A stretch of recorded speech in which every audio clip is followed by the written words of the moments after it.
Buenas noches, amados hermanos, que Dios les bendiga. Qué bueno poder estar con ustedes una vez más este día jueves. Vamos a continuar en nuestro estudio del libro de Hebreos, o la carta a los Hebreos. En el capítulo número 5, comenzamos hoy, el capítulo número 1, verso 5, perdón. Y antes de comenzar a estudiar esta porción de la Escritura, le invito a que me acompañe a orar. Dios eterno, gracias por tu amor, tu cuidado, la bendición de ser tus hijos. Gracias porque nos permites este tiempo para reflexionar, para conocer tu palabra, para acercarnos a ella y poder aprender un poco más de lo que tú nos has hablado, nos estás hablando y nos has enseñado. Gracias por este día, por este tiempo y esta oportunidad. Gracias por tu amor y cuidado, por la bendición de ser tus hijos. Gracias porque eres un Dios bueno, maravilloso y siempre estás con nosotros. Bendice este tiempo, bendice a tus hijos que también están viendo esta transmisión. Pedimos que tu gracia y amor los guarde y los cuide siempre. Oramos en el nombre poderoso de Cristo Jesús, tu Hijo, nuestro Señor. Amén. Como le decía al inicio, Hebreos capítulo 1, verso 5, es lo que vamos a comenzar a estudiar hoy, y hay algunas cosas interesantes que vamos a aprender. Le leo en la versión de la Reina Valera actualizada, que dice: porque a cuál de los ángeles dijo Dios jamás: mi hijo eres tú, yo te he engendrado hoy, y otra vez yo seré a él padre y él me será a mí hijo. Para el autor de Hebreos, el tema de los ángeles llama especialmente su atención porque jugaba un papel muy importante en la mentalidad de los judíos y también de los gentiles de aquel tiempo. Nosotros sabemos, como ya lo hemos mencionado antes, o se ha mencionado antes en este estudio, ellos sabían que la ley fue dada por medio de los ángeles, y así entendían que los ángeles ocupaban un rango muy importante en la jerarquía universal y en la relación entre Dios y los hombres.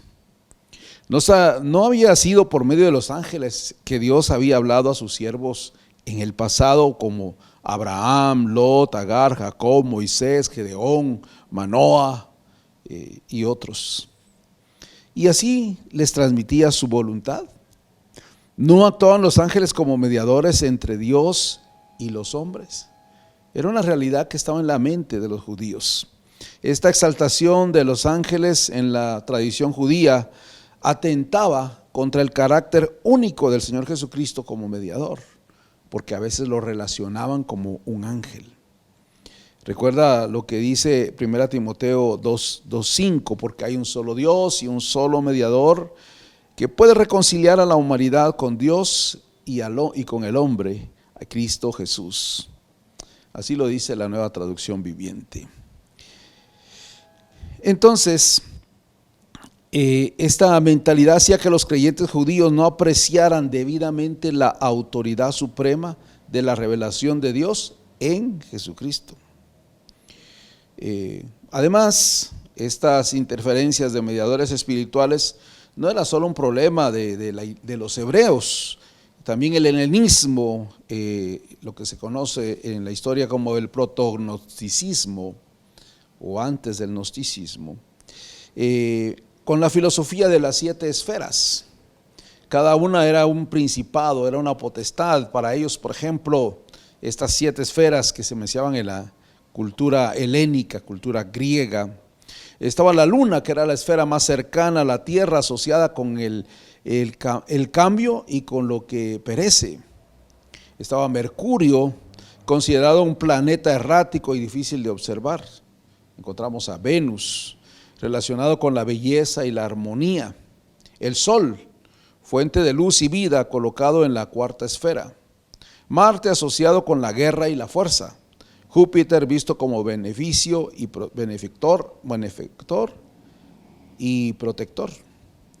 Y Saturno, el 7º, el más lejano de los planetas visibles, vinculado con el tiempo y la melancolía. Esa era la idea de los helénicos.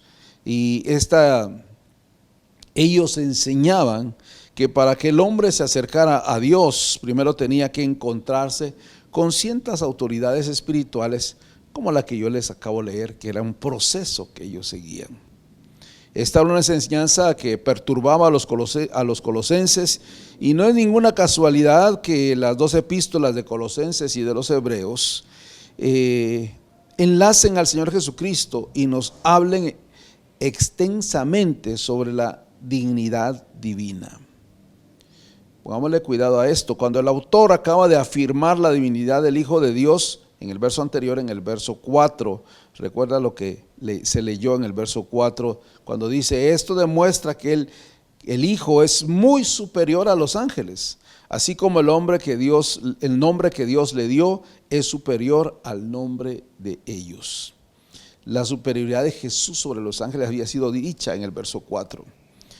Pero por supuesto, en materia de fe, especialmente en este contexto del primer siglo, no bastaban las afirmaciones dogmáticas. Los asuntos del destino eterno, del alma, del hombre interior, son demasiado serios como para poder confiarlos a criterios puramente humanos. Por mucho que los primeros lectores de esta carta a los hebreos respetaran al autor y aceptasen su autoridad, su sola palabra no era suficiente. Les hacía falta argumentos, evidencias. La fe verdadera no es credulidad, no es aceptar ciegamente unas ideas solo porque cierto Señor lo dice. Entonces, ¿a dónde debía acudir el autor para encontrar argumentos de peso? ¿Quién podría dar el respaldo para poder hablar lo que estaba hablando? Por supuesto, él debía acudir a aquella única fuente cuya autoridad era incuestionable, tanto como para él como para los judíos, ¿verdad? Esos lectores judíos conocedores de la ley.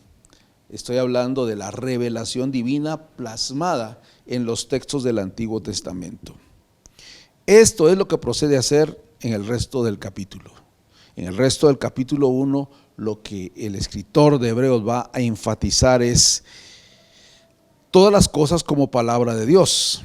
Es muy aleccionador el uso que el autor hace del Antiguo Testamento. Lo es por el hecho que a lo largo de la epístola él siente la necesidad de respaldar todo lo que dice con el apoyo de las Escrituras, como debería ser para todos los que somos predicadores, pastores. Todo lo que enseñamos debe estar respaldado, debidamente respaldado por las Escrituras. Ellas deberían tener la misma autoridad para nosotros que para él, el Antiguo Testamento. El Antiguo Testamento tiene una autoridad sin precedentes en los fundamentos de nuestra fe. Para ellos, el argumento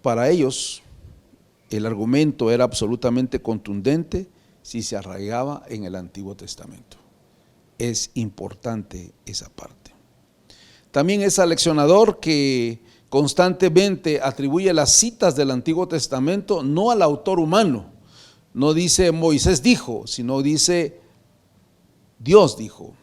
Dios llega a ser entonces el sujeto de la inspiración en todas las citas del capítulo 1, en todas. Y casi todas las del resto de la epístola están basadas en eso. Es cierto, en algunas citas, aún en el Antiguo Testamento, es Dios mismo el que está hablando, pero no en todos los casos. Sin embargo, el autor de Hebreos dice que Dios dijo todas estas cosas. Él identifica plenamente el texto del Antiguo Testamento con la palabra de Dios. Por eso, mis amados hermanos, cuando las Escrituras hablan, Dios habla. Le voy a repetir esa frase porque me ha gustado mucho. Cuando las Escrituras hablan, Dios habla. Si pudiéramos ponerle un título a un mensaje, sería muy bonito hablar de esto. Lejos de tenerlo por un libro anticuado, sin relevancia, el autor comprende que el Antiguo Testamento es decisivo para la fe, aún después de la venida de nuestro Señor Jesucristo. Y nosotros hasta el día de hoy debemos de valorar eso. Sé que es importante todo lo que dice el Antiguo Testamento, y de hecho estamos estudiando una de las epístolas del Nuevo Testamento. Pero nunca debemos desestimar o relegar o poner en un segundo plano el Antiguo Testamento. La Biblia completa es fuente de autoridad y es la forma en que Dios ha decidido revelarse a nosotros, y nosotros no debemos desestimarla. Esta noche solo me toca introducirle a que todo lo que el escritor de Hebreos va a decir acerca de Jesús tiene un respaldo en las Escrituras. No es una invención humana. Ya le expliqué cómo los judíos confundían a los ángeles como mediadores, y era nuevo presentar a Jesús como único mediador. Y también como los que no eran judíos, los gentiles, tenían ciertos niveles, lo que le mencioné de las 7 esferas, la luna, Mercurio, y todos esos planetas que nosotros conocemos como planetas, para entender una forma de acercarse a Dios en el entender de ellos. El escritor de Hebreos nos pone un panorama diferente y nos prepara para poder entender quiénes o qué son los ángeles, que eso se hablará en la próxima oportunidad. Así que el autor acude al Antiguo Testamento para investigar la relación entre nuestro Señor Jesucristo y los ángeles. De hecho, muchos comentaristas y los que nos dedicamos a estudiar un poco la Escritura, asociamos cuando en el Antiguo Testamento se habla del ángel de Jehová como una teofanía de nuestro Señor Jesucristo. La idea del autor de Hebreos es demostrar la superioridad de Jesucristo. Lo hace mediante una serie de 7 citas. En ninguna de estas citas se cuestiona la posición digna y exaltada de los ángeles dentro del orden de la creación. Es decir, no desestima a los ángeles, pero Jesucristo no es un ángel, los ángeles no son Jesucristo, Jesucristo es el único mediador, los ángeles no son mediadores. Es lo que va a enseñar el escritor acá. Precisamente porque los ángeles ocupan un lugar de tanta importancia, su inferioridad con respecto al Hijo sirve para exalzar más aún la posición de éste. Jesús es mucho más que un ángel. Jesús va más allá de eso. Pero vuelvo a la enseñanza central de hoy. La importancia de entender el Antiguo Testamento como una fuente de autoridad para hacer resaltar la doctrina que enseñamos en el Nuevo Testamento. El escritor de Hebreos es experto en hacernos pensar eso y nos propone desde el Antiguo Testamento los argumentos necesarios para que tanto judíos como gentiles podamos entender, podamos discernir, podamos aceptar que Jesucristo es el único mediador, que Jesucristo es mayor que los ángeles, que Jesucristo es el mismo Hijo de Dios, es Dios mismo y que tiene todo poder y toda autoridad.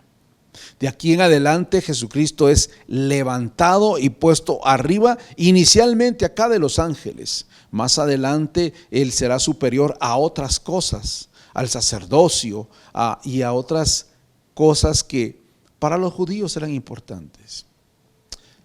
En esta noche es una noche para preguntarnos, ¿qué tan importante es Jesucristo para su vida? ¿Qué tan importante, qué lugar o qué importancia le da usted a Jesucristo en su vida? ¿Qué espacio le da usted a Jesucristo en su vida? ¿Cuánto tiempo dedica para estudiar su palabra, para hablar con Él, para conocer, para caminar con Él? Porque Él vino para caminar con nosotros. Hebreo nos va a invitar a darle la importancia de vida en toda circunstancia. Y a partir de hoy comenzamos una jornada para poner a Jesús por encima de todo y de todos. Espero que estos estudios le ayuden a seguir pensando y estudiando la palabra del Señor. La próxima semana alguien les hablará sobre los ángeles y esperamos que usted pueda aprender cada día más y mejor. Le agradezco mucho su sintonía y déjeme terminar esta breve reflexión con una oración recordándole la importancia que debe tener Jesucristo en su vida y su fe, la importancia que debe tener las menciones del Antiguo Testamento en lo que creemos y a quien adoramos. Acompáñame en oración.